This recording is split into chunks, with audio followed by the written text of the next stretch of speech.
Life constantly reminds us of the undeniable truth that people come and go. We form bonds, create connections, and often tie our emotions to these relationships. But what happens when those bonds break? How do we cope when someone no longer occupies the same space in our life, or when we realize they were never as emotionally invested as we were? How do we detach emotionally without losing a part of ourselves? This is where Stoicism, particularly the wisdom of Marcus Aurelius, offers a path forward. The Stoics didn't avoid emotions, they learned to balance their hold over our lives.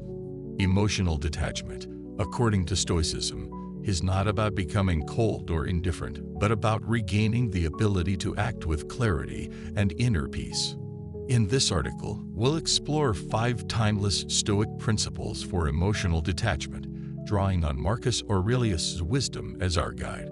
These aren't just theoretical ideas, but practical advice aimed at reshaping how we engage with ourselves and others. Rule 1. Understand the impermanence of life. Marcus Aurelius reminds us that everything we hear is an opinion, not a fact, and everything we see is a perspective, not the truth. We often cling to our personal narratives about someone's significance in our life. But the truth is that all relationships are transient. Whether through distance, death, or the slow fade of intimacy, people leave. Accepting this impermanence is key.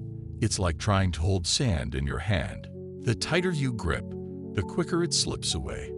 When I had a 10-year-long friendship, it took me a while to accept that it had run its course. Once I did, I was able to release the emotional weight and move on.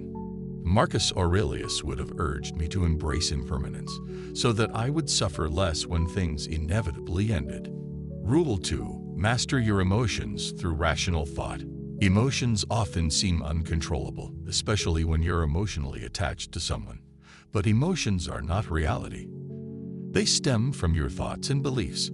Marcus Aurelius believed that we aren't at the mercy of our emotions. Rather, our emotions are at the mercy of our thoughts. Emotional detachment starts by realizing that we control how we respond to the world. Instead of letting emotions control you, focus on the facts. For example, when you face a breakup, it's easy to spiral into overthinking, replaying conversations, and questioning everything. But the Stoic response would be to focus on what's real, not what you imagine. By choosing thoughts that free you from emotional suffering, you can break free from the grip of your feelings. This shift in mindset helps you regain control. Rule 3. Practice negative visualization. At first, this might sound counterintuitive. Why would you want to imagine losing something or someone? But Marcus Aurelius' practice of negative visualization helps you mentally prepare for life's inevitable losses. By envisioning the worst-case scenario, you lessen its emotional impact when it happens. This doesn't mean becoming pessimistic, but rather accepting reality as it is. I've once practiced this when my best friend was considering moving overseas. Instead of ignoring my fears, I imagined life without them. And when they did move, the emotional impact wasn't as overwhelming because I had mentally prepared. Negative visualization helps you appreciate the present while accepting that everything you cherish will eventually change, whether through separation, change, or death. Embracing this impermanence frees you from the fear of loss. Negative visualization changed everything for me. I stopped obsessing over trying to control the outcome. I imagined life after the relationship, and although it was painful to consider, it reminded me to be grateful for the present moment. When the relationship did eventually end, I found myself more prepared than I'd ever thought I'd be. The real gift of negative visualization is that it strengthens your inner resilience. By repeatedly imagining worst-case scenarios, you develop a quiet stability that can't be shaken by life's changes. You learn that no matter what happens, you'll be okay. And that's the ultimate form of emotional detachment. Not detachment from life, but from the illusion that you need everything to stay the same in order to be happy. Rule 4. Focus on what you can control. One of the most powerful teachings in Stoicism, and one of the most liberating lessons we can embrace, is the idea that some things are within our control, and many things are not. When it comes to emotionally detaching from someone, understanding this distinction becomes crucial. So much of our pain in relationships comes from trying to control what we simply can't.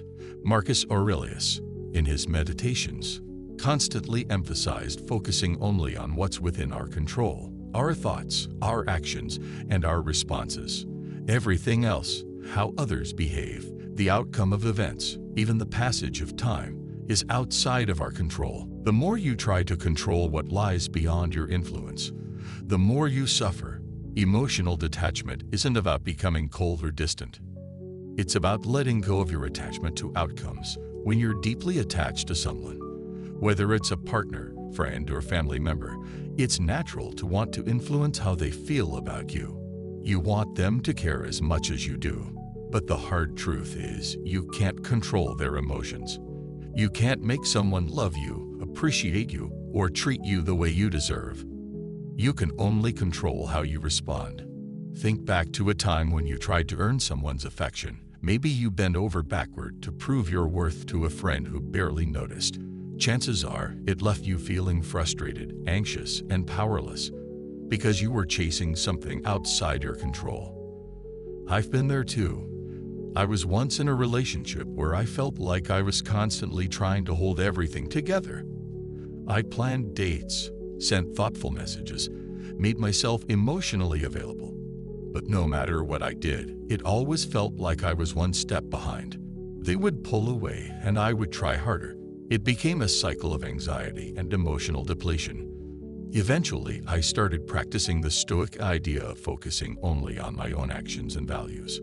I realized I couldn't force love or fix someone's feelings, but I could choose how to respond, and I chose to let go. That decision lifted a heavy emotional burden I didn't even realize I was carrying. There's something incredibly freeing about emotional autonomy. It's the understanding that your happiness, peace, and self-worth don't have to depend on someone else's moods or choices. When you give others the power to determine your emotional state, you become a prisoner to their behavior. Imagine a friendship where you constantly feel sidelined. Your friend doesn't make time for you anymore, and you feel neglected. It's easy to ruminate on what you did wrong. But the truth is, their behavior is not in your control. What is in your control is how you respond. Will you chase after someone who doesn't prioritize you, or invest your energy in what brings you joy and growth? Taking back control means shifting your focus inward. You stop waiting for someone's approval or affection to feel whole. In my own friendships, I noticed how my self-worth would rise and fall depending on how the other person treated me. If they were distant, I felt unworthy. If they were kind, I felt loved. It was emotionally exhausting. But when I began to apply Stoic principles, I made a conscious choice to stop letting other people's actions define my worth.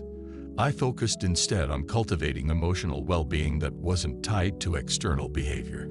That didn't mean I stopped caring. It meant I stopped letting my peace be dictated by someone else. Rule 5. Acceptance. Emotional detachment isn't the same as apathy. It's rooted in acceptance. Acceptance that life is unpredictable, that people are unpredictable, and that no matter how much we wish otherwise, we can't control everything. Think of a breakup. You feel lost and overwhelmed, your mind flooded with what-ifs. But those thoughts come from the desire to change something that's already happened. The Stoic response is to accept reality as it is, not as we wish it to be. As Marcus Aurelius wrote, the impediment to action advances action. What stands in the way becomes the way. Obstacles aren't roadblocks. They're opportunities for growth. I've faced painful endings too. There was a time I lost a relationship I believed was solid. At first, I was obsessed with understanding why. But eventually, I realized the only way forward was to accept what had happened.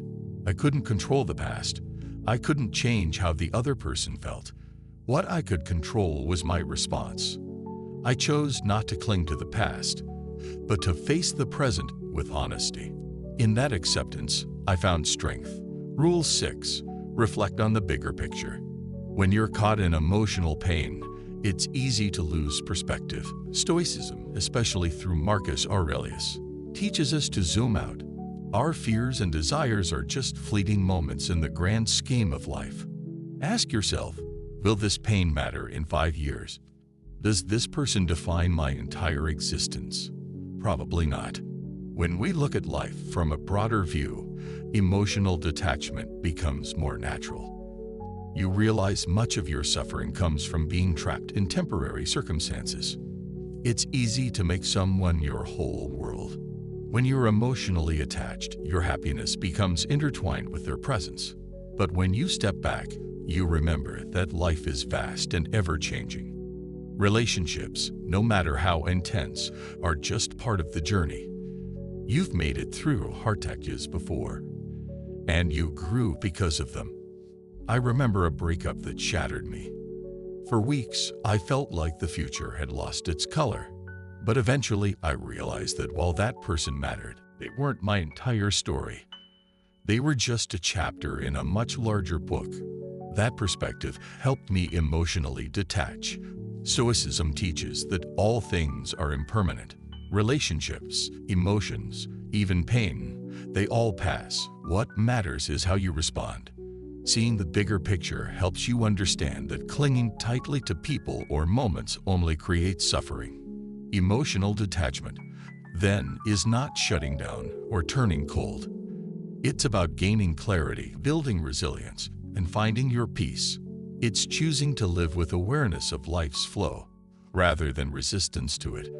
The next time you find yourself holding on too tightly, ask yourself, do I control my emotions, or do they control me? Because true freedom begins the moment you let go.